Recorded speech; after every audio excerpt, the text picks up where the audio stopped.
Welcome into this Tuesday edition of the Oxford Exxon podcast. Chase Parham, Neal, McCready, Clark Ford studio today. Our live stream and our podcast features an interview with Andy Staples of The Athletic. He had a pretty comprehensive article on the Ole Miss offense. That is, I'm assuming, I have not heard it myself. Neal talked to him, but I'm assuming that's what it's built around. So you'll hear a good bit of that today. You'll hear all the interview today for that. We're going to go with Andy probably 15, 20 minutes into the podcast, something like that. 25, 30 minutes with him. So a good bit of Andy Staples coming up on the show. The show is brought to you every single day by the Oxford Exxon, Highway 6 West in Oxford. You can get your lunch specials for $5.69, 2 sides bread, 32-ounce drink on those. Also, use the Speed Pass Plus app because you pay right there at the pump. It gets you back on your way as quickly as possible there with all Blue Sky locations in Mississippi, including the Oxford Exxon. Again, coming to you from the Clark Ford studio. We are Clark Ford's in Amory, Mississippi. 662-257-1900 is the number. Call it. Ask for Corey Clark. Tell Corey what Ford product you're looking for. He'll send you a quote within 15 minutes in business hours, right to the bottom line. No hassle, no haggle. You get your quote, and the rest is up to you. You can shop that quote around. You can do what I've done, what I recommend you do, and that's hop into a Clark Ford today. You'll love the product. You'll love the service. You'll love everything about it. Corey wants to be your car guy. He wants to be your truck guy. People say, what does that mean? Call the number. You'll start to find out. 662-257-1900. Guest will join us on the Rafters Music and Food Hotline. Rafters Music and Food on the Square is open. It's be a great place to watch baseball tonight. College football, NFL's tonight as well. College football throughout the week into the weekend. Ole Miss and Arkansas Saturday afternoon, 2:30. On ESPN2 in Fayetteville. Tickets are incredibly hard to get. Ask me how I know. And so if you're not going and you can't get a ticket, and the odds are you can't, you can watch it there at Rafters. Be a great place to watch. They've even got outdoor dining available for you. So all of that at Rafters, Music and Food on the Square in Oxford. Also Rafters in New Albany, and Rafters on the Water at the Sardis Marina. Real quick, I'll tell you that Rebel Rewards, the official rewards app of Rebel fans, brings all new experiences this season, including game day selfies, weekly trivia, and stadium light shows from your home. So download the free app today by searching Rebel Rewards. Rebel Rewards, be rewarded. And we were telling you for a while about Oxford Park Commission Youth Flag Football. They've got lots of kids, a record number of kids signed up to play, ages 6 to 12. Which means they need officials. If you are interested in making some side money and refereeing some flag football games out at beautiful M-Trade Park, get in touch with John and all of the people there at the Oxford Park Commission. Just go to oxfordparkcommission.com or give them a call. They are looking for officials. It probably will not be a super hard job for you to get. They'll take it if you can move around a little bit, have a little social skill, a little knowledge, probably nice, but not even necessary. They'll figure it out. They'll teach you there with that. So nonetheless, a lot of football on today's show. Again, really kind of what we've known, what we've been talking about for 3 weeks, but the juxtaposition of the two playing out in the media a little bit today as, again, Andy Staples, The Athletic, has a story that says what Ole Miss is doing to stress opposing defenses. And X and O's analysis. You can read that at The Athletic. It is behind a paywall, but, of course, Andy will talk about it a little bit coming up on the show here soon. Yes, please don't copy and paste and put it in the rebelgrove.com. I'm just going to keep deleting it. It's not fair to The Athletic. It's just not. They do work. That's how they make their money. It's well worth $4. Is that what their subscription is? It's like $4 a month, and they have specials all the time. Yeah, they run a lot of specials. So I don't read it a ton, but I'm always glad I have it when I do want to read something. Does that make sense? Like, It's not something I go to every morning. It's not something I'm necessarily reading a lot of. Their pro stuff is typically, like what Andy did today is very, very good, but typically their pro stuff is the reason that you would subscribe and be day-to-day with it. Their Major League Baseball coverage is the best. Yeah. It's the absolute best. A lot of their NFL coverage is really, really good. Yeah. If you like the NBA, it's excellent. I don't read a lot of college stuff on it, but I read Andy's thing today. I was glad to have access today. It's, again, bottom up, whether you want it or not, you just can't cut and paste and put it. It's not fair. So point being, though, Andy with a huge profile piece on the Ole Miss offense, on how well it's doing. Pro Football Focus goes the other way on Ole Miss's defense today, writing about how while obviously there is a talent issue and obviously they were not going to stop Alabama, they were curious, if you will, why Ole Miss did not try some different tactical things from a schematic standpoint on Saturday against the Tide. And it's a 10,000 feet view, and it's also probably relevant at the same time, I think, on both sides. So, I don't know, just interesting juxtaposition and why we talk about this where, look, I mean, it's a broken record, but Ole Miss can win or lose any game the rest of the schedule other than maybe Vanderbilt. Yeah, Andy said that, talking to him, taped a SEC Football and Beyond with Chris Landry today. He raved about Ole Miss's offense, referred to it as maybe one of the one or two best offenses in the league. Said the Ole Miss defense is the worst in the league. And I asked about talent. Is it talent? And he said, well, it's talent. But he referred to them as incredibly undisciplined, which is sort of the message that's coming out of there this week. Yeah. Trust the scheme. Trust the no play. gap integrity at all. Which is something we talked about under the previous staff too. I mean, it became a running joke because it was mentioned every single week and how bad that defense was under Wesley McGriff and then even under McIntyre to some extent as well.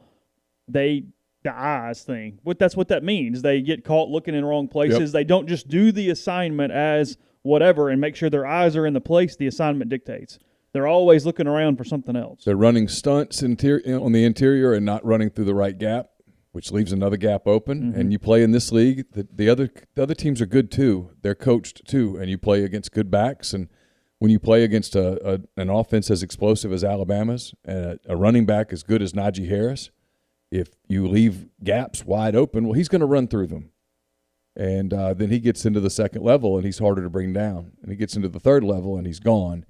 So, when you mix that in with the receiver game that they have and as effective as Mac Jones was the other night, as accurate as he was, I saw a breakdown of some of his throws. They were you were treated to great quarterback play on Saturday night. Both of those quarterbacks made some big-time throws. And but that's week in and week out. And you can bet that this week that Kendall Briles has watched that defense. He knows what he wants to attack. And Andy brought up a good point. You'll hear it in a little bit. This is going to be a little bit of a challenging week for Lane Kiffin and Jeff Lebby because Barry Odom doesn't have to go very far in the building there in Fayetteville to say, hey, what do you think they're looking to do here? Mm-hmm. What do you think? What is this right here? Kendall's been with Lane. He's brother-in-laws with Jeff Lebby. They've been in the same system. Yeah. Kendall Briles is going to be a resource for Arkansas this week. This is the people that talk about this game being a blowout. There's nothing on paper that really supports that. I mean, I think Ole Miss wins. I think Ole Miss covers the line, but the line's just 3. It is. And there's a lot of excitement up there. There's a lot of enthusiasm up there. I've been trying to get tickets the last 24 hours. Not for me, but for people in my family, and they are hard to get. What's their ticket situation? What's their capacity? I think it's 25%. I'm not sure, but okay. They passed out their tickets to the big money folks, and they're going. Mm-hmm. There's a lot of enthusiasm there right now. And I was up there several times last fall. There was no enthusiasm. There's a lot right now. They're a blown call and a couple of extra point weirdo things from happening from being 2-1 right now and being really excited about where they are. So the people that think this is going to be some rollover deal, it's not. I don't know if you watched Sam Pittman's press conference yesterday. It's very complimentary of Ole Miss, extremely complimentary of Matt Corral, of Kenny Yeboah, of Lane Kiffin. But it's very clear that in his eyes, the days of Arkansas just rolling out and getting skull-drugged with no resistance is over. Those days are over, and the early indications through 3 games is that they're going to fight. He's done a heck of a job on changing mentality quickly. It takes a little while. We've talked about this forever with different people. I mean, Houston Nutt did a really good job with it with Ole Miss in 2008, getting beat down after that Orgeron tenure. It's hard to do week in and week out. That's what's going to be interesting with Arkansas. I think they've had the Ole Miss game circled because Ole Miss is not a team that obviously, when you look at the schedule, goes, well, that's just a nail, and they're going to beat the hell out of us over the course of 60 minutes on Saturday. So that also plays into this a little bit. Is, hey, they have the really good game. They played well against Auburn. Felipe Franks threw for 4 touchdowns. They frankly won the game, and they come to this one and go, well, we already had this one circled. You know what I mean? Sure. We already hear. You're not having to go, hey, you guys really got to believe that you can beat Florida, or you guys really got to, hey, I know it's Georgia, but, hey, you're in this thing. This is one where the team go, hey, okay, here's maybe 1, here's maybe 2. Well, this is one of those as they went through this week. I don't listen to Paul Feinbaum very much. I accidentally had him on in the car yesterday driving Carson to soccer, and one of the callers was calling in talking about the Auburn-Arkansas game, and Paul made a very good point. He said if you had told Arkansas fans 3 weeks into the season that you would be upset about losing at Auburn, you'd say, oh, well, something must have gone well. And things have gone well. They've led in the third quarter against a team that's absolutely in the national title mix. They went down to Mississippi State and won, and they should have beaten Auburn.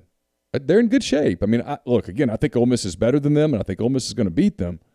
But I've heard people, even today, like on just kind of out there in the Twitter sphere and stuff, talk about this being a blowout. Guys, when you give up 723 yards of offense, 7 days later, you're not poised to blow out anybody. I mean, you got to make some stops. They have athletes too. I guarantee you their offense is looking at that film and frothing at the mouth. I mean, they can't wait to get out there. I don't think Arkansas can keep up with Ole Miss's offensive speed. And in the end, you know, that's what I think will be the factor. But there is going to come a point in these 7 games, whether it's Saturday or next Saturday or 4 Saturdays from now, where the offense has a weak series or two, where you don't execute, where somebody drops a pass, where Corral is just off a little bit. He's not going to be this precise. It's kind of the equivalent of a baseball pitcher going out and throwing one shutout inning after another shutout inning after another shutout inning, and in return, you don't score. Well, you start thinking, hey, we're kind of due. Hangs a curveball, bang. We're kind of there. I mean, you know, at some point, the defense is going to have to make a stop, a series of stops. They did it against Kentucky, and that's what got them a win. But that's coming in some of these games. Matt Corral and this offense, they're probably not going to be able to maintain this level of efficiency over 10 straight games with really no breakdowns. It's just not realistic. Now, if they do it, kudos, awesome. But if you're counting on that, it is literally the equivalent of going, okay, well, we've got Trevor Bauer, and we expect him to go 32-0 this year with a .3 ERA. Well, good luck. Because he's probably going to have a Tuesday afternoon start where he gets shelled, and you're going to have to protect him. Well, look, it's kind of back to what I mentioned a second ago, and I actually will read. It's only a couple paragraphs. I'll read it in a minute. It's where I'm so interested in this game in a couple different ways. And one is that Ole Miss is going to see for the first time this season kind of an average offense that runs a normal attack. You know what I mean? Like Kentucky, it was Terry Wilson running all over the place, and it's this weird running thing that they're trying to do. And Arkansas, they threw 4 touchdown passes. Franks has been fine. He's been okay. He's actually been very efficient. And that's the thing is you're not going to – but there's no Kyle Trask. There's no Alabama. There's no Devontae Smith. No. You're going to see normal dudes on the other side in a normal attack. So how do you do against that for the first time? That's the question. That's why I want to see what Durkin does, what Partridge does from a defensive standpoint, because I do think this shows you kind of what to expect the rest of the season a little bit, because you do have Florida out of the way, you've got Alabama out of the way, you got that funky thing in Kentucky out of the way. Now you're just going to kind of see this type of thing the rest of the way. This is going to be very similar to what South Carolina throws at you in a few weeks. Vanderbilt kind of sucks, but it is what it is. You know, it's very similar to what LSU runs with Brennan. It's kind of the same deal here as well. So all these offenses are fairly connected, and it's where I think moving forward we see how much credence there is in kind of what Seth Galina for Pro Football Focus writes, because I'm a guy who's pretty sharp with his analysis. And he says here, I'll read this quickly, then in the first things. I do think it's interesting. He says, Ole Miss defense was never going to stick around with Alabama's unfair skill on offense. They didn't do themselves any favor with this game plan. However, Ole Miss ran – this sentence doesn't make sense.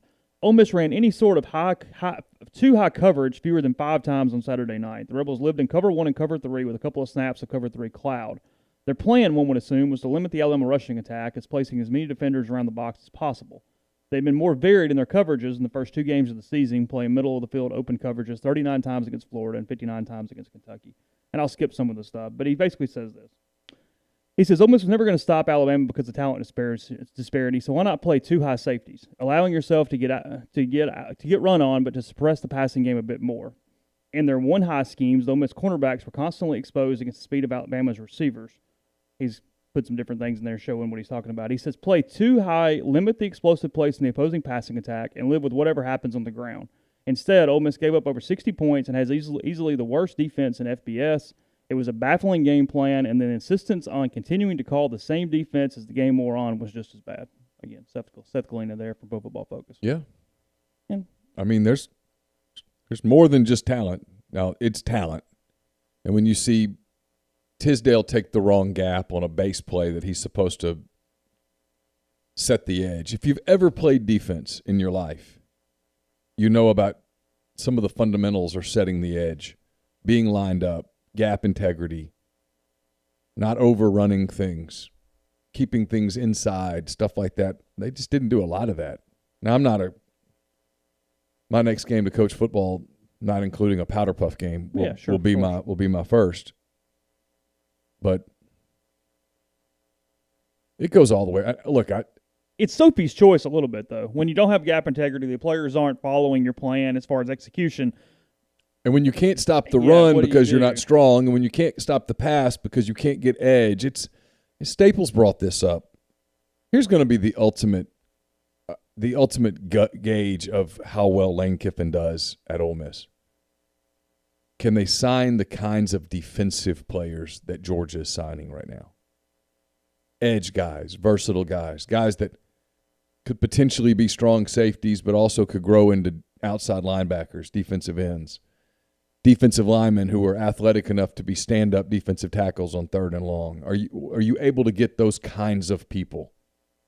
We'll see. I mean, he hasn't had time one way or the other for us to make that determination, but everyone talks about offense. But look, we all know this. If you're going to get lit up like a Christmas tree week after week after week, it's going to be hard to win games in this league. And, Ole Miss, 408 yards on the ground against Kentucky. I mean, we're not 2 weeks away removed from that. And there's just a lot there. They've got to pick something and get better at it. Well, and it's easy to say it and go kind of hindsight 2020. It's another thing to go, hey, Durkin, really you should just let them run on you all night. Well, that doesn't. If they can do that, then that doesn't work either. Yeah, because then you're not getting the ball out of the. It's like on the message board, they go, hey, you really need to press. If Ole Miss presses those receivers, they're not getting pressure. They're not going to get to the quarterback, and then Devontae Smith is running by him even more than they already were. That wasn't an answer either. I mean, when you have this level of talent disparity, there is no answer. Momo Sonogo talked about this yesterday. He said actually in the first half they felt okay at the half. They'd given up 21 points, but Alabama had to earn those points. They had to put together sustained drives. And the philosophy there is if you don't allow explosive plays, you set up, a mistake. Somebody drops a ball, like we're talking about with Ole Miss. I mean, at some point. Mac Jones made a bad throw. And I can't remember, was it Ja'Cory Hawkins? I can't remember who had his hands on it, but dropped it. You got to make that play. If you're not going to be a good defense, you have to be an opportunistic defense. Yeah. And no one's going to call Ole Miss's defense good right now. Be good on 3rd down and get a turnover or two. Yeah. I mean, in Kentucky, they got the quarterback sack. They made a couple plays. They weren't good that day. They gave up 570 or whatever the hell it was yards of offense. But they made a couple of stops. Against Alabama, there were a couple of opportunities where Alabama made 2 mistakes that I can think of. One was the throw by Jones that should have been picked. And 2 was they're late. And I don't know that you could have made it because they got on it pretty quickly. But Jones fumbled a snap. And the ball's on the ground. In that moment, you're not going to make stops when you have opportunities to get off the field. You got to take advantage of them. That's where Ole Miss is at. Again, we'll discuss it throughout the week. We'll turn over to the offense here in a second and let Andy Staples talk about that with Neal. Before that, I'll tell you about Community Mortgage. Oxford, Memphis, Soto County, and Chattanooga. Underwriting and processing is done in Memphis. They're getting local underwriting and understands your market. A leader in condo financing, the float down option, and more. You can find Jason at 662-234-2704 or JLOWE at communitymtg.com. We're also brought to you by Jupiter Security Systems. They're based in Madison, Mississippi, and they provide your business with the help desk, allowing you to get software at a much cheaper price than you would pay going directly to Microsoft or the different cybersecurity services. It is ADT for your computer systems and data. It's very affordable, flat price, no hidden add-ons. For more information, call Eric at 601-519-9583 or email info@jupitersecurity.net. Also brought to you by the College Corner, your one-stop Rebel Shop, 2 locations in the Jackson area. In Ridgeland, the College Corner is next to Fleet Feet, and in Flowood, it's next to Half Shell. If you don't live in Jackson, it's not a problem. You can visit the College Corner at collegecornerstore.com. Plus, you can find them on Facebook and Instagram. Through the month of October, mention Rebel Grove at checkout. Get 15% off your entire purchase. You can also use it online. Just put Rebel Grove in the coupon tab at checkout. Also brought to you by our friends at Dead Soxy, DEADSOXY.com. Go to deadsoxy.com. Get those no-show socks while they still have them. Lots of new styles and colors there. And then their traditional sock, whatever kind of sock you want, from basic to personalized, kind of out there, they've got it there at Dead Soxy. It's a fantastic product. You'll never reach down and have to pull them up. They stay up. Best sock that you'll ever put on your feet, deadsoxy.com. And we're brought to you by Pinnacle Trust. Pinnacle Trust, based in Madison, Mississippi, represent clients in more than 20 states. They have advisors in multiple states as well. Founded in 1997, Pinnacle Trust provides detailed, specialized investment management, financial planning, retirement planning for individuals and businesses, and much more. At Pinnacle Trust, investing is treated like a commodity. Decisions are made using objective information and research, not emotions. So regardless of your level of wealth, Pinnacle Trust will sit down with you, listen to your goals, study your expenses, and put forth a comprehensive, detailed financial and retirement plan built just for you. It's pintrust.com, PINNtrust.com. Mention you heard about Pinnacle Trust on the podcast. You'll get 10% off your first year's fees. So now we'll go to the Raptors Music and Food Hotline, and we'll talk to Andy Staples. Hang around in the live stream. We're not going away from you. Hear from the Athletic about the story on Ole Miss's offense. My friend Andy Staples, kind enough to spend some time with us here today on the podcast. First of all, Andy, welcome in. Nice to see you. Good to see you, Neal, and actually see you. We're not doing this all audio now. I know. We're getting older. You're aging better than I am. I'm starting to the age spots are starting to show and stuff like that. It's a little depressing sometimes to look at myself. But welcome to. I got a person. That's what my wife does for a living. So it helps. There you go. She's the best Botox shooter in 3 counties. So, you did a deep dive into the Ole Miss offense, which was really interesting. And we were saying before we got started, you covered Baylor a lot back during the Art Briles era when all of that was going on. So you knew a lot about what was happening there. And there's a lot of a Baylor connection to what Ole Miss is doing. And I was saying it's a sign of the times, I guess, that when you write a story like the one you wrote today, which was a deep dive, you had to include, hey, look, I'm mentioning Baylor, but we're not talking about that Baylor. We're talking about the football Baylor. Yeah, the football part of it has to kind of be separated out from what happened and what got Art Briles fired. And you think about it, you fire the football coach, the AD, and the president. There's some bad stuff going on. So that, which is also very interesting. I mean, the football part of it is not bad. It's just an interesting thing that it was an offense that people really struggled to stop and people really struggled to understand what they were doing. And it's one that Lane Kiffin looked at when he was at Alabama because he was looking at a lot of different offenses. He was looking at what Ohio State was doing, what Oregon was doing. He was basically just trying to find pieces of things that he could attach to Alabama's offense that would help make it better.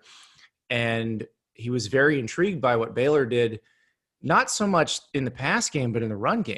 You know, Baylor did that veer and shoot, and they were all about running it between the tackles if you would let them. And they would lead the Big 12 in rushing a lot of years. And so when Lane got to FAU, he hired Kendall Briles to run the offense, and they had Devin Singletary. And I mean, if you watch the NFL, you see Devin Singletary playing for the Bills now. You know how good he is. Imagine him against Conference USA defenses that are just gassed because you just hit a 30-yard pass on them, and now they're coming with him, 10 seconds later. Yeah, it's the not the knock on Kiffin, but the reputation on Kiffin that people always get wrong is, at least in my opinion, is that he's this wide open, pass happy guy. And I'm like, well, he can be, but that's not really all that he does. What he did at Alabama that made him so good, at least I think, and you're better at this than I am, is he took the personnel that he had, kind of took his offense and molded it around what they did best. If it was running the football, if it was throwing the football, if it was some mix in between, he could take different types of quarterbacks, make them effective. But then what he is a genius at, and I do think that's the right word, is seeing in real time what the defense is giving him. Yes. And taking it in real time, not at halftime, but right. In. Steve Spurrier was great at that. He could see things on the field that other people couldn't even see in the press box. And there's just people like that who have sort of an innate ability to understand where the defense is and how it works.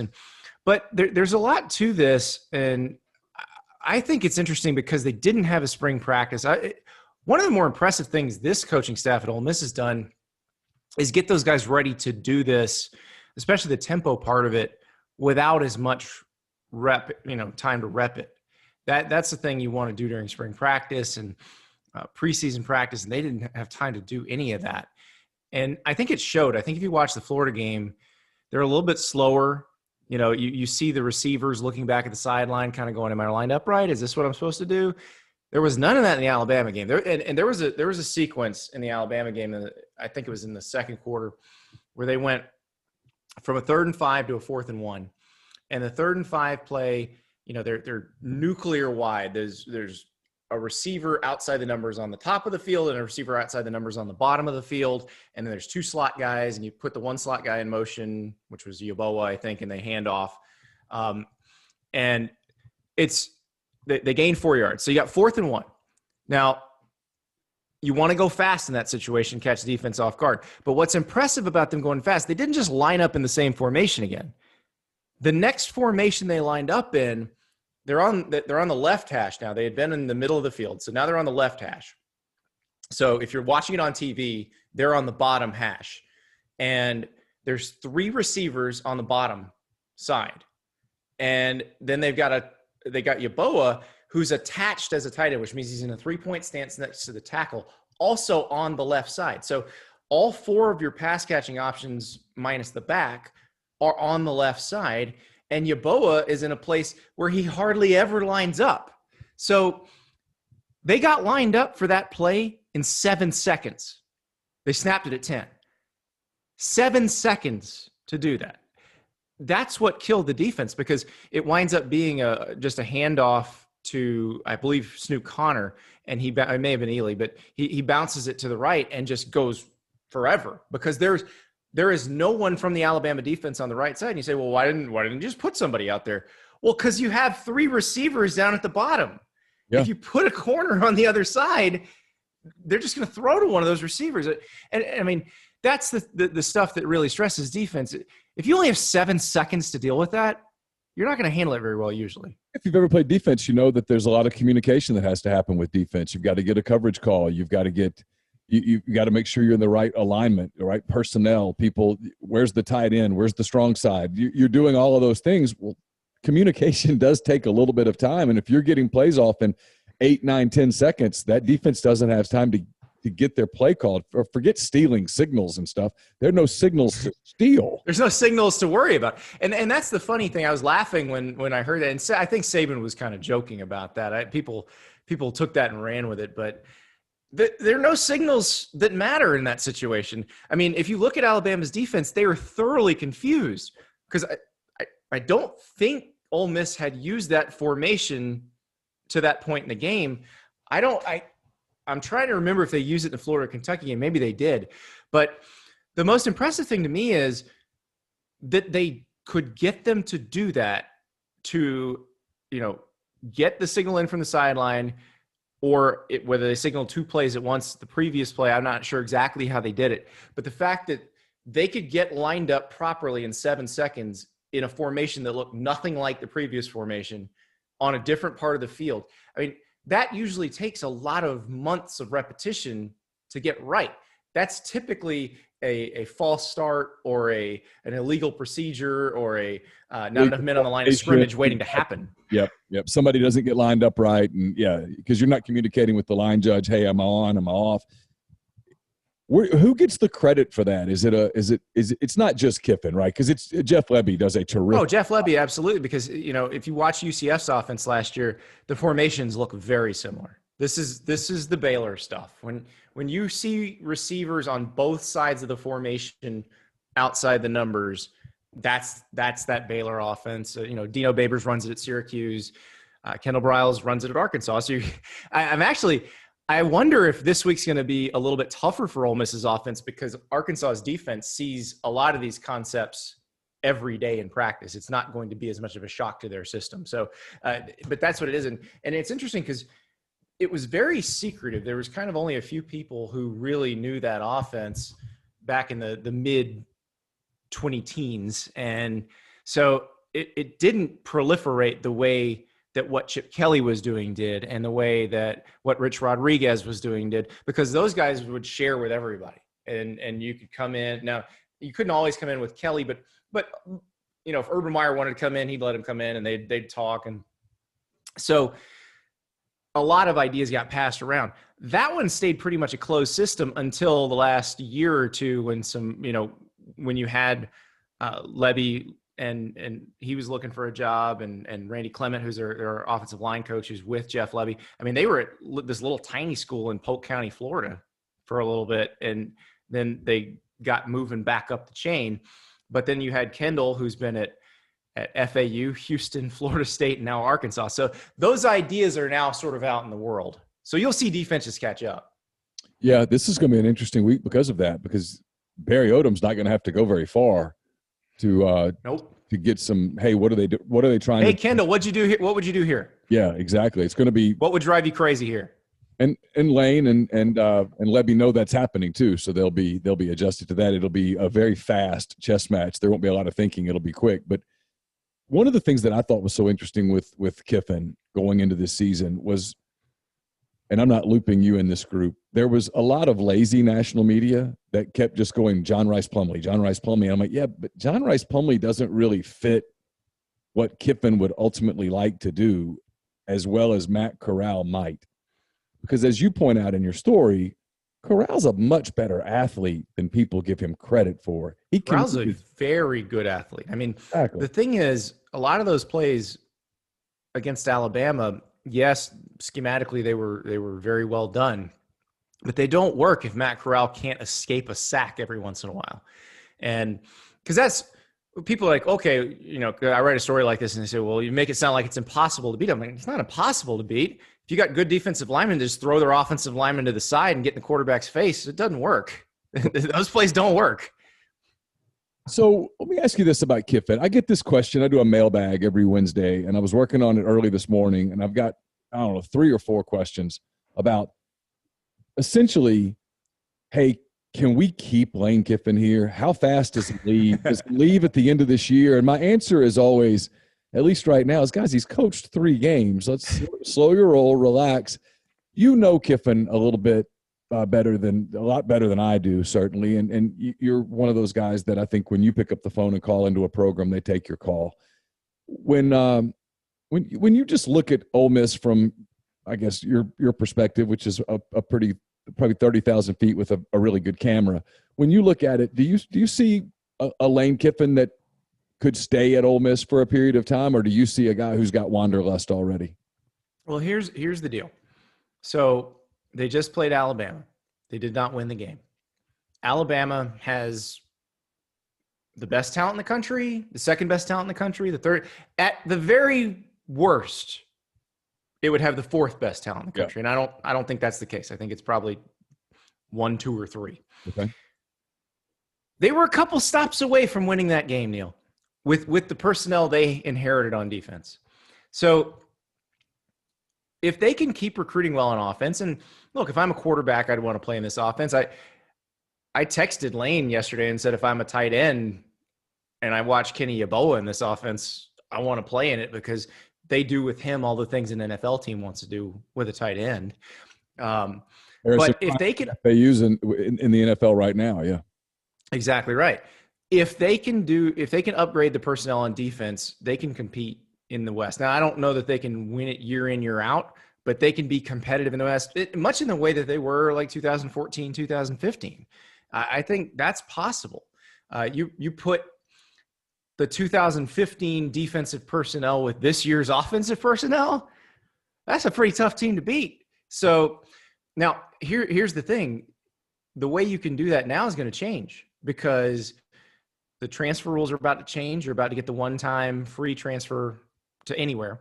So if they are good and, they've already adjusted their scouting department at Ole Miss to do this. And that's what a lot of schools are doing.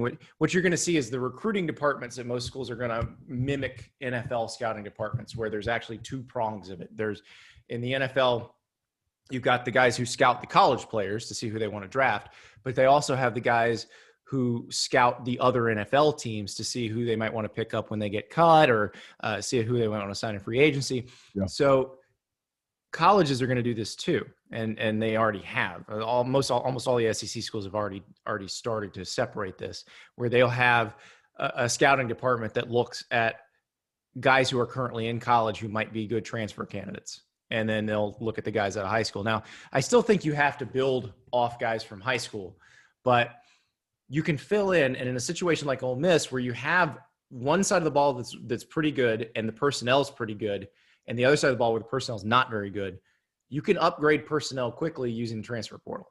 Or, because they're in Mississippi, they're very familiar with using the JUCO rank. So there's a lot of ways to do this.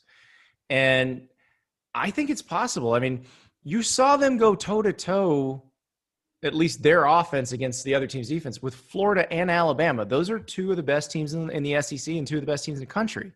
So it's not that far off. It's not like they can't compete there. And my thing with coaches leaving and all that, like, I think Mark Stoops has the best job in the world. Yeah. Because Mark Stoops can win 8 games a year and they'll build him a statue. If Mark Stoops goes one rung up in the college football hierarchy, 8 wins a year gets him run out of town. But he can win 8 games a year. They'll pay him $5 million or $6 million a year, and everybody's happy. So Tom Allen in Indiana, same thing. Jeff Brom at Purdue, same thing. If you're in the Big Ten or the SEC and you're at a place where you don't have to win 12 games a year, but every once in a while you might be able to cycle up and have a team that competes for the conference title, which in the SEC means you can compete for the national title, I'm not sure you want to go anywhere else. I'm not sure it's wise. It's the thing about Kiffin that's interesting. And again, I don't know him that well. I mean, obviously I'm covering him, but it's been in a pandemic, and so you don't have an opportunity to build relationships really yet. What's interesting to me about him is that he's a guy who I think has gotten comfortable in his own skin, maybe for the first time in his life, sort of knows who he is. He doesn't want all of the celebrity, the day-to-day celebrity. He wants to be able to go to Florida, to California, go deep sea fishing, go hang out with his kids. He wants to have that freedom. And at a place like Ole Miss, you can have that. At a place like Alabama, I don't know how much of that you really get because of just the demands on your time. Well, there's also 2 factors involved there. One, he has been the head coach at USC, and he's been the head coach of the Oakland Raiders. So he knows what that's like. He knows what that life is like. He's been the head coach at Tennessee too. Yeah. So he's experienced that. So he doesn't have to wonder what that's going to be like. He already knows. The other factor is there's still a little trepidation among notoriously risk-averse athletic directors about Lane Kiffin. So that narrows the pool of schools at that level that would try to hire him. But I'm sure 1 or 2 will if he wins at Ole Miss. If he's successful at Ole Miss, one of those will come calling at some point. And then it'll just be a matter of personal preference on his part. But the thing is, if you're in the SEC, you can pay to keep somebody. Doesn't matter who you are. You can afford it. And then how much do they like being there? Do they appreciate that they don't have to win 12 games a year? Because I think that's what, like, Dan Mullen, I think, is running into that now. Mullen's getting killed because they lost a game to Texas A&M. Okay, that's a good Texas A&M team, a veteran Texas A&M team on the road. They lost because they fumbled and Texas A&M kicked a field goal when, if they hadn't fumbled, Florida would kick that field goal and won. So it wasn't like they went in there and got blown out. But Mullen's getting savaged this week. Yeah, that's what happens at those programs. That's what you get. And Dan Mullen has won double-digit games each of the last 2 years and may win double-digit games again this year. So it's just it's different, and you have to be willing to accept that. And I think what makes Lane interesting is that in his 30s, he already experienced all that. And it maybe gives you a different perspective when you're in your 40s and 50s. You talked about the rest of Ole Miss's schedule. They've already played Florida. They've already played Alabama. They don't play Georgia. The rest of their games, there's Winnable. There's one game that looks like an automatic win, and that's Vanderbilt. They don't appear to have anything. And then the other games, starting with the one Saturday in Fayetteville against Arkansas, are games that are all winnable. And with that defense, yeah, but you notice I'm not saying they're gonna win any of them because with that defense, you just don't know. When you watch real quick, because you're a football guy, when you watch that defense on film, is it just unfixable, or is there some discipline that could be added to it that would help, or is it just a complete lack of talent? You can always help with discipline. That's one of the things so I'm in Gainesville, so Florida and LSU are facing lots of questions about their defenses right now. And Florida's is more of a talent issue than LSU's, but both of them have things they could clean up. Everybody has stuff they could clean up. But yeah, Ole Miss needs to get better defensively. But the thing is, they should still be good enough defensively to beat the Arkansas and the Mississippi States and the Vanderbilts and the Kentuckys, and when those teams are equally or maybe a little more talented, depending, because Ole Miss's offense is so good. I mean, Ole Miss's offense has elite players on it, and I will one guy, and I know he's probably taking some heat. Is it Ben Brown as the center, right? Yeah. So he moved from guard. He's made a huge difference for that offense. And I realize he's gotten some flack for a couple of high snaps, but you got to understand, this is a guy who can physically handle those monsters that they're putting over him at that position. And that's something that wasn't necessarily the case before. So he'll get the snapping part down. He'll get that right. The fact that he is so capably handling these 320-pound dudes getting put in front of him, that is a huge thing. I mean, I think Ben Brown, Kenny Yeboah, and Matt Corral are the three most important players at Ole Miss right now.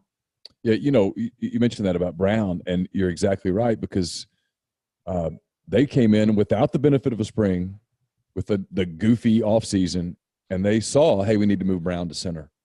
He makes more sense there. They think he's an NFL center. And, yeah, he had a couple of bad snaps, and the guy was almost in tears at points in the fourth quarter. But I felt so bad for him. But I tell you what, think about the talent he's facing against Alabama. Think about what they're putting on the other side of him. And he is doing a thing that is unfamiliar to him, which is snapping, and then blocking those people and blocking them well. So I think he's one to really watch. And, I'm sure the NFL scouts have noticed, hey, wait a second, this guy's pretty good. I think what's going to be interesting with Kiffin, as we wrap up that part of it real quick, is I'm fascinated to see what it looks like when the pandemic portion of this is kind of over, where the dead period's over, and he can bring kids in. Kids are watching them on TV and getting excited. I mean, I'm already getting that feedback from guys that I talk text with or whatever. They're getting excited. If he can bring in that kind of elite talent, you can win anywhere. It's been proven in college. Oh yeah. Got to get the edge rushers excited too. Yeah. Because if I'm a tight end, if I'm a receiver, if I'm a back, if I'm a quarterback, I'm pumped. when an Ole Miss coach calls me, I'm like, oh boy, that looks awesome. But got to get that edge rusher excited too. And look, this is how recruiting works. You know this, Neal. These coaches can spin it any way they want to. And the way you spin it if you're Ole Miss is, hey, it doesn't look so good right now, but if you came, it would look a lot better, and you could play right away. Speaking of edge guys, Georgia has them in droves. They get Alabama on Saturday. I'm not going to keep you long at all, but I am curious to get just kind of your quick thoughts on Georgia and Alabama. I was doing a podcast with Chris Landry a few minutes ago. He thinks this might be meeting number 1 of 3 between these two teams this year. I said the same thing on a show earlier this morning. And, people may say, well, that's crazy. It's really not. I mean, through 3 weeks, they certainly look like the best two teams in the SEC. And then, do you have any confidence that the Big 12 is going to put a team in the playoff? Yep. Is there any confidence the Pac-12 is going to put a team in the playoff? I think Ohio State, if they do what they're supposed to do, will be there. I think Clemson looks like the best team in the country right now. Yeah. So you got those 2 spots probably filled. And I would say if another ACC team like Notre Dame were to dethrone Clemson, they would deserve the spot as well. But so that's probably 2 spots filled. But yeah, let's say they play a double overtime game this weekend and then go to Atlanta and meet again, and neither of them's lost another game, and they play another tight game, but the result is flipped. why not put them both in there at that point? Georgia's fascinating to me because in a year that it doesn't seem like anybody can play defense, they're playing great defense. And these are basically the same guys as last year. They joke and they call them the no-name defense. And even though they were all very highly recruited for the most part, every one of them, but they boa constrictor you if you let them. And that's what happened at Tennessee is Jarrett Guarantano had a pretty good first half throwing the ball. And then Georgia just said, nope, no more. We're not going to let you run it all. You're going to have to throw every down. Now we're going to be in your face and we're going to make you make mistakes. And it's just, when that happens, it gets very frustrating for an offense. But then you got Alabama's offense, which, as you saw last weekend, they have an answer for almost everything. I mean, they have great backs, fantastic receivers. Mac Jones is a really good quarterback. I don't think there's been a ton of drop off after Tua. I think Max wound up, taking that spot and running with it. And then they got fantastic line. They got good tight ends. They have everything. So you'd think if there's any offense that can score some points on Georgia, it would be this one. And if they can't, I'm not sure anybody can. That's, Florida needs to look at that and be like, oh, if Alabama can't score on Georgia, Florida's going to have a problem because Alabama's defense is probably a little better than Florida's. Maybe. I don't know. Florida's defense did play Ole Miss better than Alabama's. Yeah, they're pretty similar, really. Last thing, I hate to bring up a bad memory for you, but I'm a fellow mayonnaise hater. Yeah, I made a bet on my podcast, for those who don't know. This is when Pittsburgh was 3-0. And Pittsburgh's got some really good players, especially on the D-line. Kenny Pickett's a senior quarterback, fourth-year starter. I'm thinking, okay, these guys are doing great. NC State was coming off getting blown out by a Virginia Tech team that was missing like 20 players and their defensive coordinator. And I go, okay, there is no way that NC State's gonna beat Pitt in this game. And my co-host, Ari Wasserman, who's a gambling guy, is like, no, you don't understand. Gambling people understand you never take Pitt under any circumstance. If you think Pitt will win, Pitt will always lose. If you think Pitt will lose, they will always win. So you can't do that. And he said, we started the conversation with the question, is Pitt legit? And I said, yes, they are too legit to Pitt. And I said, I will eat a spoonful of mayonnaise, which is the thing I hate more than anything on earth, if Pitt loses to NC State. And Pitt lost to NC State. And so I had to pay up on last Friday's episode, which you could listen to on Spotify, Apple Podcasts, Google Podcasts, wherever you go. Just type in Andy Staples Show. And I tried. I did. I put the spoon in my mouth. I had the mayonnaise in my mouth. And my body instantly moved to protect me, which I appreciate. My body said, no, we will not have the devil's pomade in our system. And it just made sure I gagged that stuff out very quickly. It took 3 heaves, but it got out. And now I've learned my lesson. I will never, ever trust Pitt. And I don't have to try mayonnaise again because I know my body will recoil. And thank God for that. I had a good friend send me a DM with the video and said, have you watched this? And I said, no.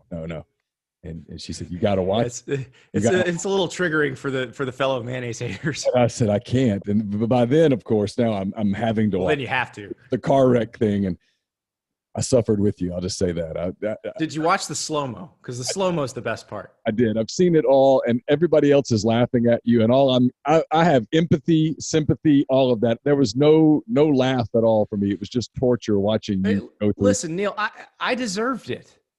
I trusted Pitt. I should have known better. And look, just to reinforce the lesson, Pitt misses an extra point to lose to Boston College last week. It's like, okay, if the mayonnaise didn't teach you, this will.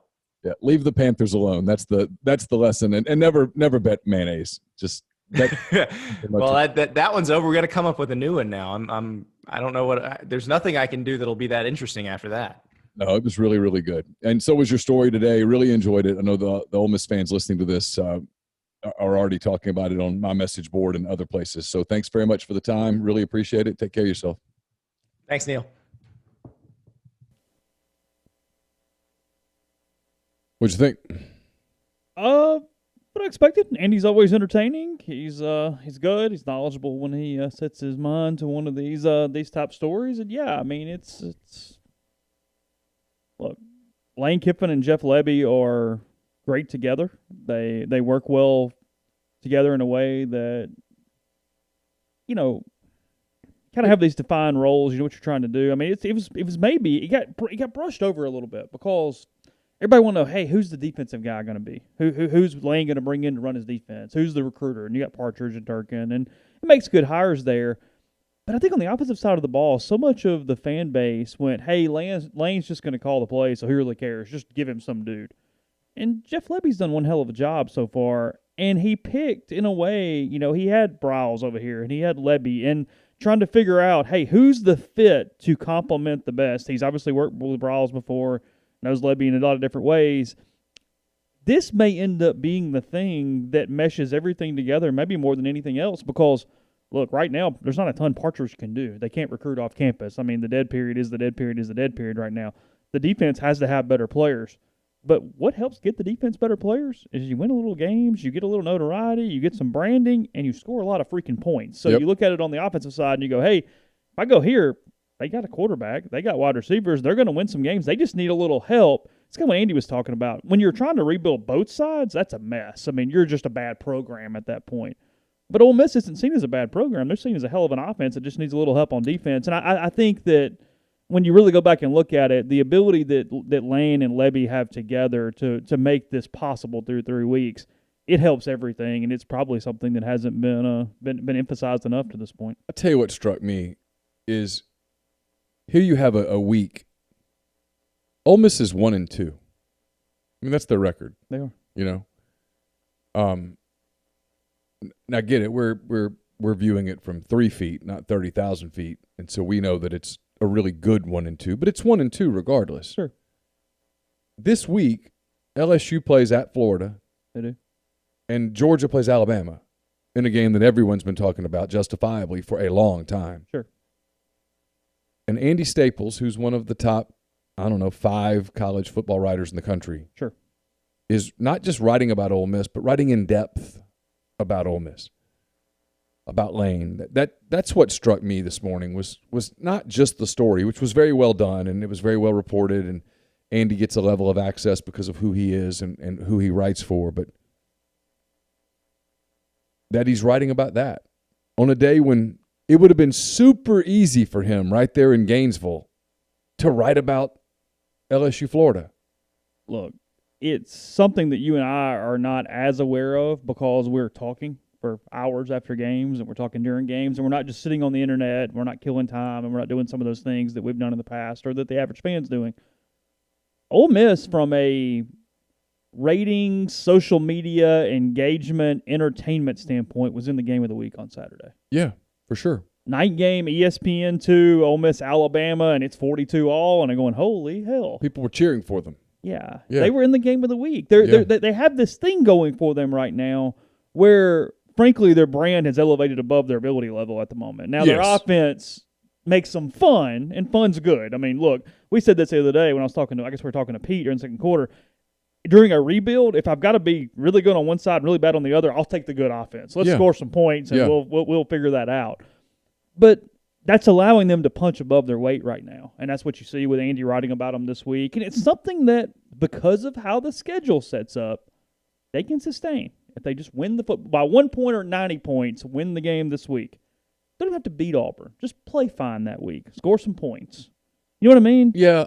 And not nationally game of the week, but just roll in the thing along the thing. You beat Carolina. You beat Vanderbilt. Well, suddenly they go into that A&M game, and everybody goes, holy hell, 4-3, and now whatever. And now you're playing A&M on the CBS game. Yeah. They caught a huge break game moving from 5 to 6:30 the other night, frankly. Missouri and LSU getting out of there. Yeah. Because they would have kind of shared that in the night spot had Missouri and LSU played out the exact same way it played out at 11 a.m. in the morning, where LSU looks like crap and Missouri scoring points all over the place, and they go, well, wow, Ed Orgeron, you're doing this thing. Instead, they kind of had the internet to themselves. Oklahoma, Texas was earlier in the day. Yeah, it was done. Florida A&M was earlier in the day. Yeah. All the Arkansas-Auburn stuff was done. They had it there, and it was just kind of sitting there, and I think that's what you're seeing. I think you're seeing residual effects off of that as the week moves on. Yeah, trailing 49-45 late in the game.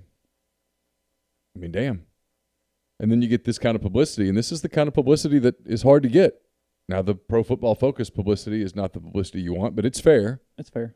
You're an SEC program. You're not supposed to give up. And now that's not going to be overly widespread. No. I mean, Pro Football Focus is a very niche product. But the kids will read about Kiffin. Yeah. And they'll read about the offense. They read the Athletic.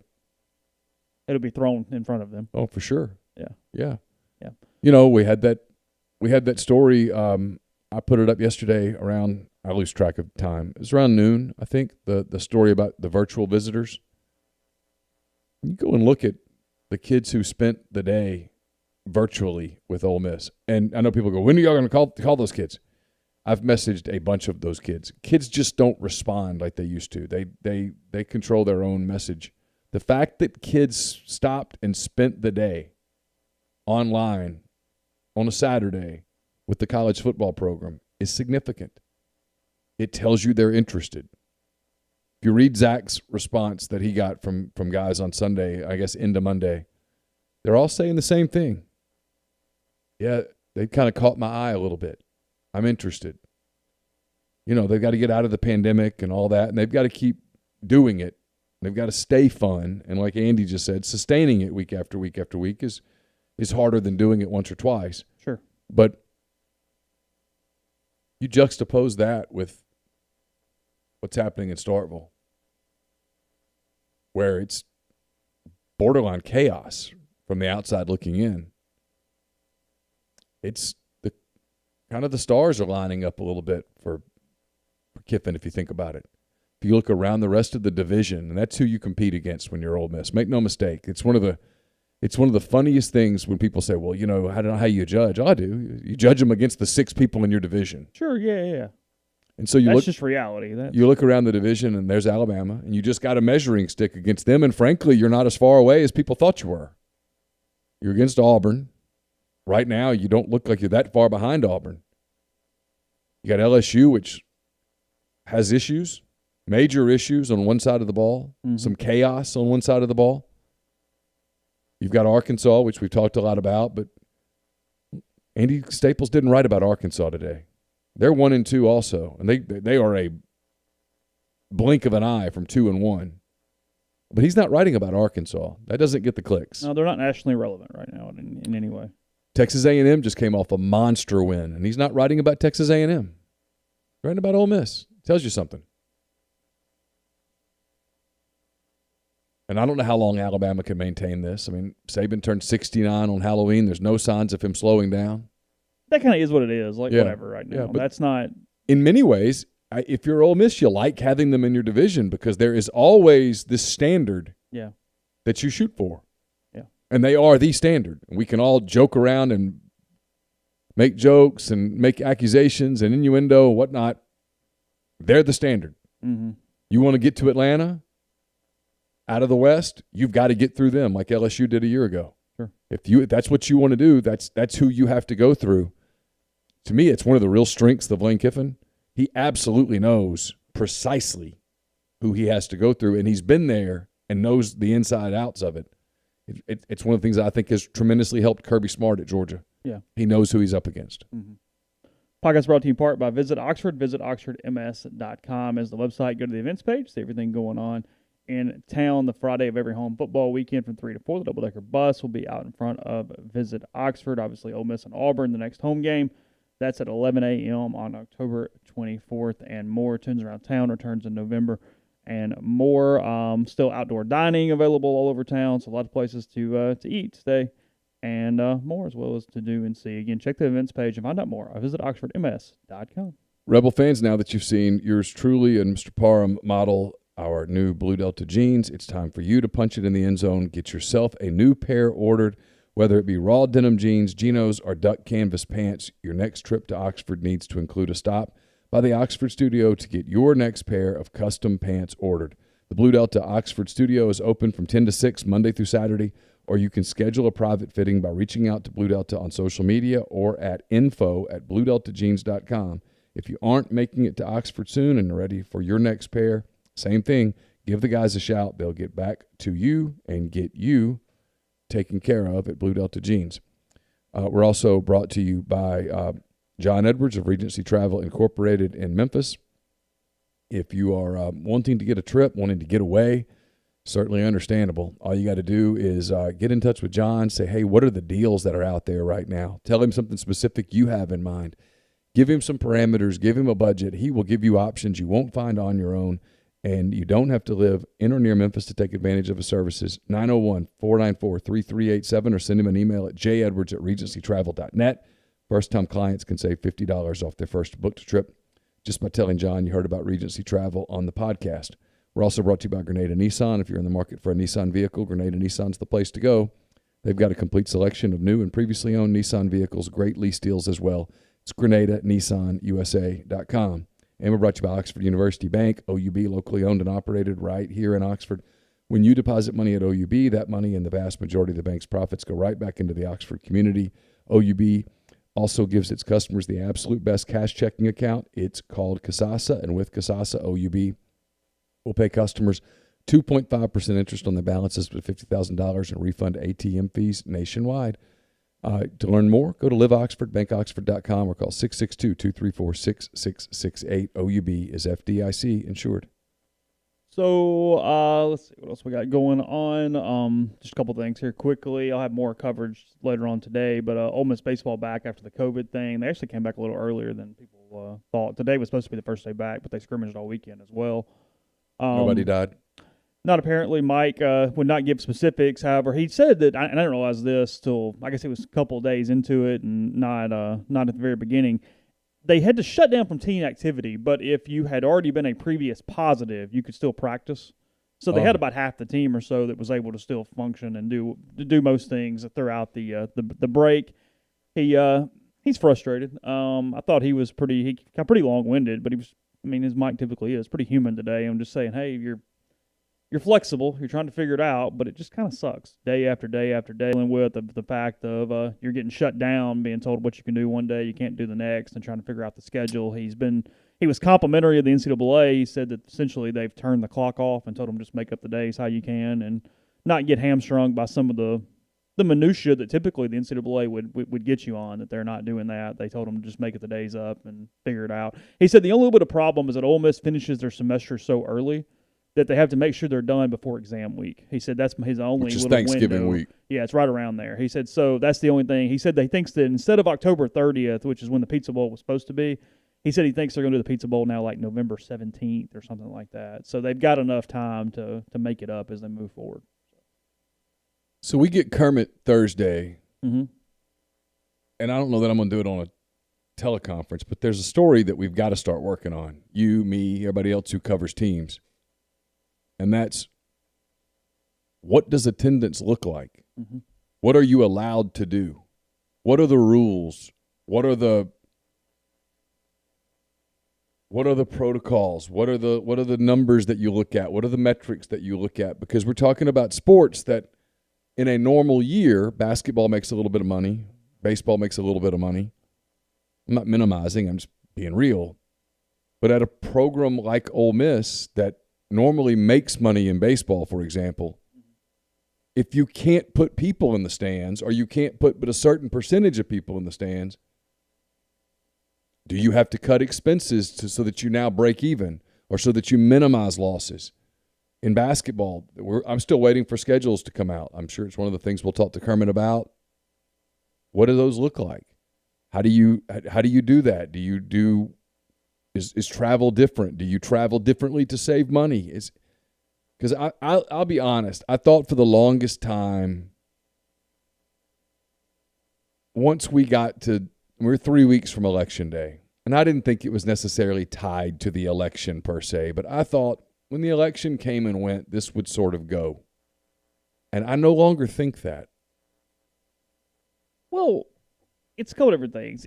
Part of it why I do think it calms down is simply because the media calms down. And the media does drive a ton of things. You know what I mean? So when it's no longer, hey, all these things are happening in the scope of a presidential election. I get it, but the media doesn't drive Thomas Dobbs. He doesn't drive people like They don't drive people like that. And those people are not backing away at all, and they have the But ears. I don't know that Dobbs is doing a whole lot in Mississippi because Tate's stuff statewide is nowhere near very strict, though. That's the thing. Like, we have much stricter laws locally than we do statewide believe right me, now. I know. Yeah, no. But my point being, I think it's starting to relax in a lot of places from that standpoint. I think so much of this is psychological. I don't know. Maybe I'm wrong. We'll see. Time will tell. I mean, who knows by the time January or December or February, whatever gets here. I think there's a certain amount of time that just has to pass for fans to the extent necessary to be willing to fill arenas and stadiums. Now, it'll be a little state by state, region by region, of course, because a lot of things are. And that's not even necessarily political. Like you said yesterday, that's just the way life works. I'll tell you this. You could open up, based on what I've been talking, because I've talked to a lot of people in Fayetteville in the last few days just to get tickets, trying to get tickets. I think they would have 50,000 plus at a minimum at their game Saturday if it were allowed. And I'm not, and this is a statewide thing because Memphis and Jackson draws more people than Oxford does from a local. I don't think Ole Miss could. For whatever reason, I just don't think so. It's the conservative liberal thing. That's what it is. Yeah, but Mississippi's not liberal overall. No, but Oxford is. But that's what I'm saying. But I'm talking about people from Memphis, people from Jackson. Yeah. I mean, you have to fill a stadium of 60,000 people. That's a lot more than just local. What do you think Ole Miss could put in a stadium right now if you sold tickets at a reasonable price? Not this inflated, we're trying to make up the money price. And I'm not criticizing Ole Miss for doing that. I'm just saying, in this hypothetical, you brought the tickets down to an affordable regular price. And let's say Ole Miss beat Arkansas and you brought the tickets down. Next 2 weeks when Ole Miss plays Auburn at 11 a.m., what's that a crowd like? 40 or 45, I guess. Yeah. I'm guessing. And here's the problem, too, though. Like you said, you got to bring the price down.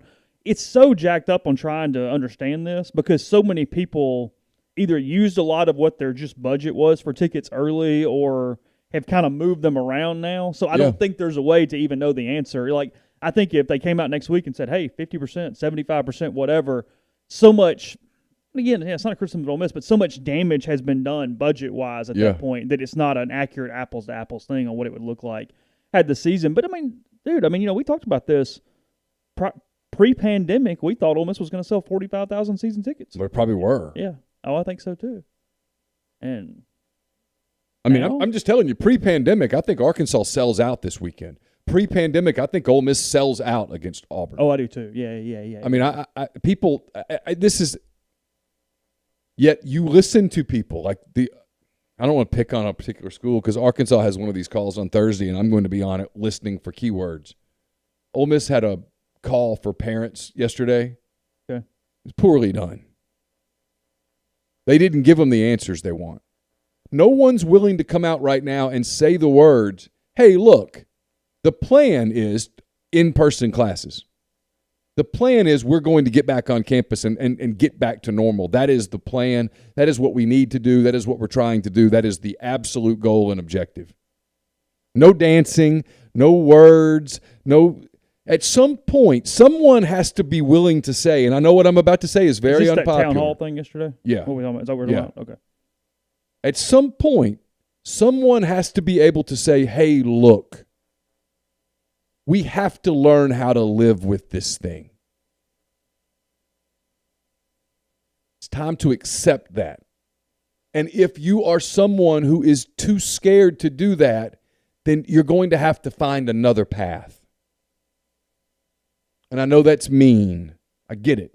But it's genuinely how I feel. Like, I ask people, how much longer are we doing this mask thing? And when people say, why are you so worked up about masks? I'm not. I'm worked up for other people. I wrote this morning on the message board. I don't need a social life. I haven't had a social life in this town in more than 4 years. Me not having a social life doesn't mean a damn thing to me. But I do worry about young people. I worry about people, older people who need socialization. Need it. When they say there's no overriding, we have to be concerned. You need to be concerned about teen suicides. You need to be concerned about the fact that you have all these young people that now, look at the surveys, 1 in every 4 have considered suicide during the last 7 months. That's scary as hell. Heart stuff, cancer stuff. There's other things. This whole, when no one's even willing to go on the record and say, yes, next August, we're going to fill the stadium up. Instead, it's this, well, we have to see what happens and see. No, hey, the plan is we're going to fill the stadium up. One thing there, too, is just there's a certain morale in that, you know what I mean? Like, yes. Hey, be positive even if we don't know for 100. I mean, look, nobody can necessarily predict the next year, but yeah, hey, until we're told no, here's the deal. Okay, fair enough. Yeah. You're progressing in this manner of having everything open, yes. of being whatever. And then, in 9 months, if it is what it isn't, okay, great. We'll deal with it then. But as of now, sure, we're going to sell as being. Yeah, I get that. I mean, I keep waiting for someone to say, yeah, baseball season's going to be open. We're going to sell tickets. We're going to sell tickets till we don't have tickets anymore. And if you don't feel safe, then don't come. Or if you want to wear a mask, wear a mask. You want to wear 6 masks? Wear 6 masks. I'm not making fun of you. You've known me long enough to know I don't judge anybody. You can walk through Walmart in a hazmat suit, and I'm not going to judge you. I don't care. But there are people out there that are like, I'm not doing this anymore. I'm almost kind of waiting for that civil revolt to happen. Instead, you've got policemen on the square fining everybody and watching everybody. Based on what? Making these ridiculous rules, and I know I'm pissing people off right now. I really don't care. These ridiculous rules that you can't sit at a bar and have a drink unless there's a plastic shield in front of you. You can sit, but you can't stand. You can stand, but if you stand, you have to put on a cloth mask. Yeah. Stupid. There's no science on this anymore. It is all based on feelings and fear. And at some point, you have to say we can't legislate based on feelings. Speaking of that, they didn't actually do anything yesterday. By the way, there was literally not a single vote in that meeting yesterday, so everything operates as was. Yeah. Just update there. But there's no point even having those conversations. At some point, you have to say, hey, look, we got to start the march back towards normalcy. Because I think, Chase, if I had told you on March the 13th. Oh, amen here. I know where you're going. If I had told you on March the 13th that on October the 13th, we're still doing this, you'd have said, hey, I'm pushing back right now. I mean, I've made fun back in March and April, and I've apologized formally, so I'll do it again. I've made fun of the people who said, hey, man, these civil liberties, once they take them, you don't get them back. I was like, oh, you're crazy. It's a pandemic. No, you were right. Those people were absolutely right. I talked to someone in Oxford yesterday who's deeply concerned, not just about Oxford, but just in general, that there's no taking all of this back. That it just sticks. That there's a desire among some people for it to stick. There are people out there amongst us, and I'm not judging you, but you're scared of everything. And I don't know what to tell you other than you don't need to go. Not everybody goes skydiving. Some people might say, hey, I can't go to a restaurant. If you're compromised, you don't need to go. But this whole we have to shut down 99% of society for the other 1%, frankly, it's illogical. And financially, it's catastrophic. Because you have mask ordinances still in what, like 4 major towns in the state, something like that? Yeah. Like college towns and Tupelo, I think. And I think it's Starkville, Hattiesburg, Oxford, and Tupelo for sure. Laura and the girls went to Tupelo on Saturday for something, and they went to the mall, and it was just mask police everywhere. Yeah. I knew Tupelo was like that. I mean, here's the thing, and I'll say this, I'll get off my rant on this. This is, and I'm taking this from Adam Carolla, so people that go, oh, you're Clay Travis. I don't listen to Clay Travis. I admire Clay. He's made a ton of money, but I don't listen to Outkick podcasts. Frankly, I don't have time. I listened to Carolla. You put me on to Carolla years ago, and I've gotten where I really like Adam Carolla. And I like Mark Garagos because when he has Garagos on there, Garagos kind of leans left. And they balance each other, and it's interesting. But Carolla made the point, this is a media thing. When we watch Fox News, if I turn Fox News on in here, right now our TV's empty. If I turn Fox News on in here, you and I both know what we're getting with Fox News. Sure. We're getting the news skewed to the right. Sure. And the later you go in the day on Fox News, the more it skews to the right because they're going to their deal. So you know you're getting that. I still think most of the American public, when they turn CNN on, they think they're getting the news. When in reality, you're getting the news skewed to the left and moving further to the left as the day goes on. Mm-hmm. That's what is part of our problem, is that there is no just base media anymore. There's none. And there's people that watch that stuff and they think it's the real thing. And if all you do is sit around all day and watch CNN, in much the same way, if all you do is sit around and watch Fox News, you have a very skewed view of the world. And that CNN view right now is pure fear. Well, it's confirmation bias. Everybody wants just what they already believe, and they go deeper and deeper and deeper down the thing. So my only hope is on November the 4th, assuming it's over on November the 4th, I hope that we wake up and the media goes, okay, well, mission accomplished, let's get back to work. But I'm worried about it for the first time. When I ask people, hey, do you think we're back to normal in football in next August? Are campuses back to normal? I mean, I've got a daughter going to college in August. Is she going to get to have a normal freshman year, or are we still going to be doing the mask thingy?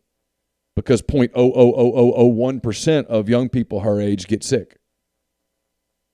What are we doing? And when no one's willing to say that on the record, it's bothersome. It's bothersome. Ole Miss wasn't willing to say it yesterday. I bet Arkansas, when I listened to their call on Thursday night, they're not willing to say it either, because everybody has to be so careful. No, just answer the question. Yeah, nobody's jumping out there. Everybody's waiting on somebody else. Is your master plan right now, and I know you have one, is your master plan to be open, in person, like normal, or are you planning the opposite? Yeah.